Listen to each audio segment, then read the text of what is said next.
Ration లబ్ధిదారుల ఇళ్లలో ప్రజాప్రతినిధులు సన్నబియ్యంతో అన్నం తినే కార్యక్రమం కొనసాగుతోంది. కొత్తగూడెం జిల్లా సారపాకలో ఓ దళిత మహిళ ఇంట్లో భోజనం చేశారు రేవంత్.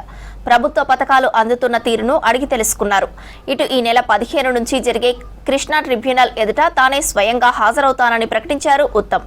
నీటి వాటా కోసం న్యాయమైన పోరాటం కొనసాగుతుందని చెప్పారు.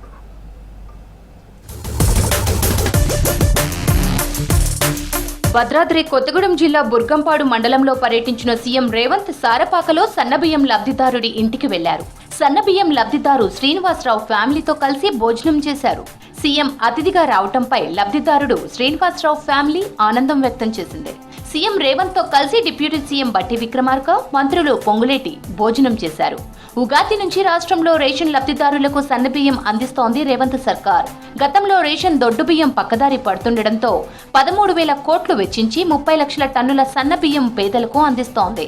భోజనం చేస్తున్న సందర్భంగా శ్రీనివాసరావు ఫ్యామిలీ నుంచి ప్రభుత్వ పథకాలపై ఆరా తీశారు సీఎం.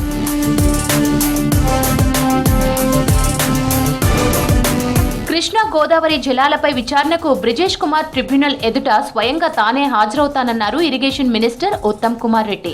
రాష్ట్ర సాగునీటి ప్రాజెక్టుల ప్రస్తుత పరిస్థితిపై న్యాయవాదులు, నీటిపారుదల ఉన్నతాధికారులతో ఉత్తమ్ చర్చలు జరిపారు.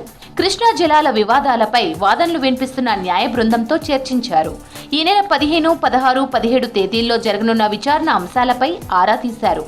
వాదనలు వినిపిస్తున్న న్యాయ బృందానికి పూర్తిగా సహకారం అందిస్తామన్నారు. ఏకపక్ష నీటి కేటాయింపులపై తెలంగాణ ప్రజలు నష్టపోయారని అన్నారు. రాష్ట్ర ప్రయోజనాలు కాపాడటంలో ఒక్క అవకాశాన్ని కూడా వదులుకోబోమన్నారు ఉత్తమ్.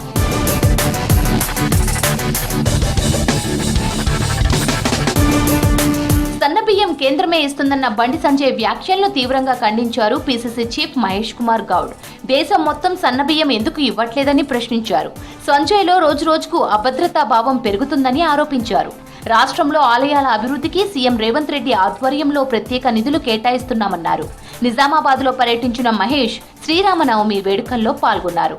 శ్రీరామను సంబంధ సందర్భముగా శ్రీరాముల ఆలయానికి నా వ్యక్తిగతంగా 2 లక్షల రూపాయలు కూడా ఇవ్వడం, భవిష్యత్తులో ప్రాముఖ్యత గల రుద్దిరామన్న ఆలయాన్ని అన్ని అంగులతో తీర్చిదిద్దుతామని, ఇది రాష్ట్రంలో ఒక గొప్ప ఆలయంగా మార్చేందుకు ప్రయత్నం చేస్తాం.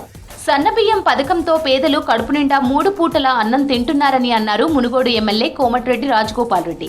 చౌటుప్పల్ మండలం పంతంగి గ్రామంలో రేషన్ లబ్ధిదారుడు దళితుడి ఇంట్లో భోజనం చేశారు. గతంలో దళారులు, రైస్ మిల్లర్లు మాత్రమే బాగుపడ్డారని, ఇప్పుడు పేదలు బాగుపడుతున్నారన్నారు రాజగోపాల్.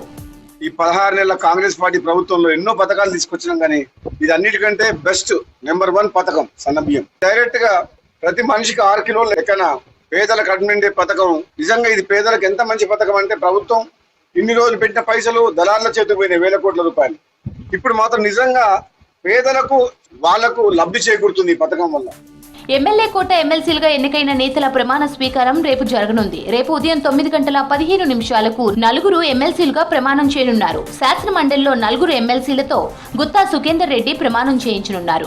కాంగ్రెస్ నుంచి ఎన్నికైన విజయశాంతి, అద్దంకి దయాకర్, శంకర్ నాయక్ తో పాటు సిపిఐ నుంచి ఎన్నికైన నెల్లికంటి సత్య ప్రమాణం చేయనున్నారు.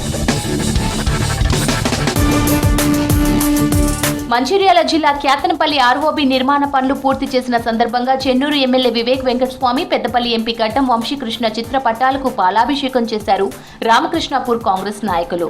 వివేక్ ఎంపీగా ఉన్నప్పుడు క్యాతనపల్లి ఆర్ఓబి నిర్మాణ పనులకు అనుమతులు తీసుకొచ్చి పనులను ప్రారంభించారని తెలిపారు కాంగ్రెస్ నేతలు. 32 కోట్లతో చేపట్టిన బ్రిడ్జ్ పనులకు బీఆర్ఎస్ 10 ఏళ్ల పాలనలో పట్టించుకోలేదని ఆగ్రహం వ్యక్తం చేశారు. చెన్నూరు ఎమ్మెల్యేగా వివేక్ వెంకటస్వామి, పెద్దపల్లి ఎంపీ గడ్డం వంశీకృష్ణ గెలుపొందిన వెంటనే బ్రిడ్జ్ నిర్మాణ పనులపై దృష్టి పెట్టి అందుబాటులోకి తీసుకొచ్చారని చెప్పారు నేతలు.